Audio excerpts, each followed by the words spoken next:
Hello everyone, so how's it going? So welcome back to my Splice demo.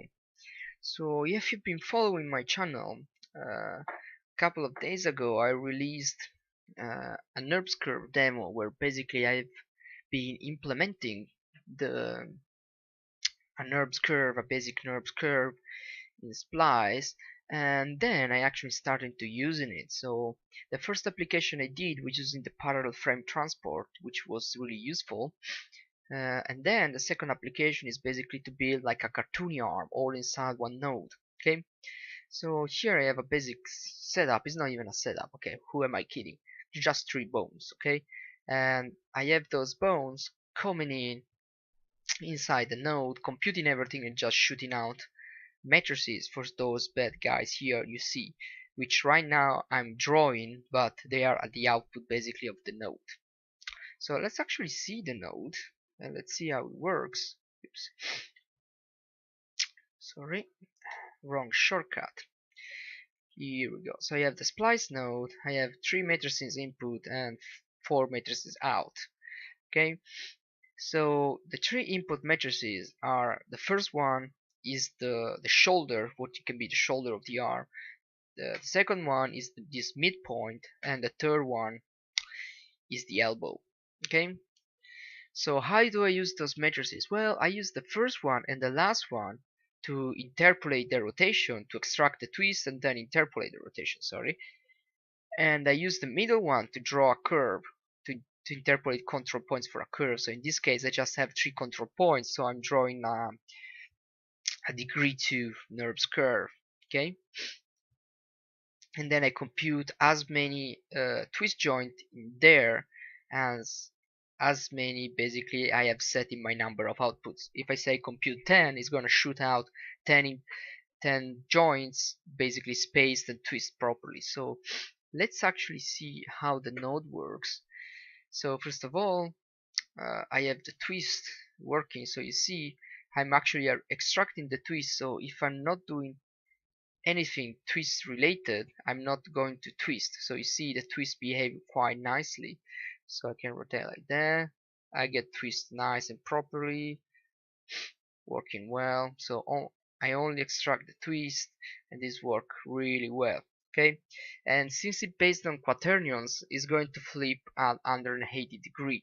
Okay, so you see here, I twisted more than 180, and it flipped. So you see here, if you put it like that, this angle here from this normal here y and this there are more than 180 degrees, so it flipped. Okay, and that's a limitation the quaternion has, but there is a workaround to that.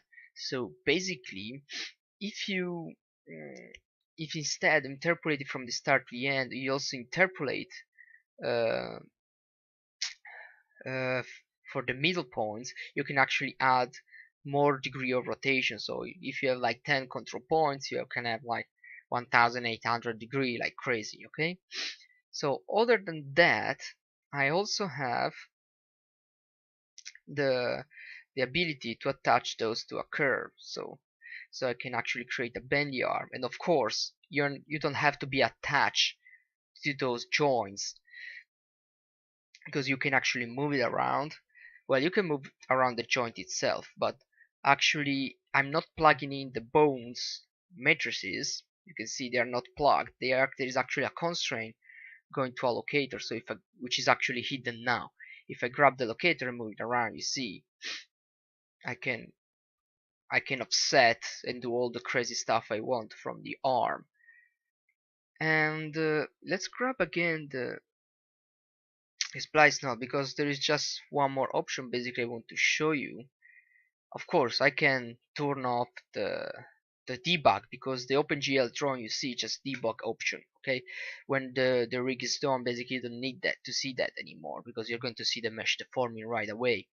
That's just to let me see if I did everything right. And those normals, let's call it normals, those are not really normals that I'm drawing.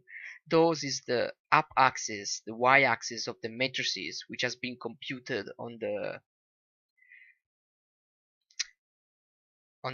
curve and oriented correctly. If I want to, I can change that to the tangent. Actually, we can even try to do that.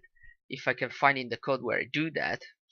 And so before doing that, I just want to show you these small options. Basically is match the start or the end. So basically by checking that, I can tell, okay, I want the first and the last joint in the curve to basically match on the curve. Okay, so doing that, let's take it off. Everything works fine. That's so cool. So now let's actually see if I can change the axis I'm drawing. Let's see if I can find that. Oops. Okay, yeah, editor, let's actually do that. Okay, compute only for nodes. That's not what I'm looking for. Here we go. Here is where I'm drawing. Set the line with draw line. Okay. Plus normal, where I am extracting normal. Here we go. So I'm grabbing the second row. No, actually the x of the row. So if I change this, the y. So if I change that to x, I should actually draw the tangent. Here we go, exactly. So I'm drawing the x-axis, which is aimed based on the tangent of the matrices, and of course, if I change that to z, I will have the perpendicular one of the matrix, so it should be pointing out. Here we go, exactly. Okay, so let's change that back to y really quick. Recompile, and here we go. So that's it.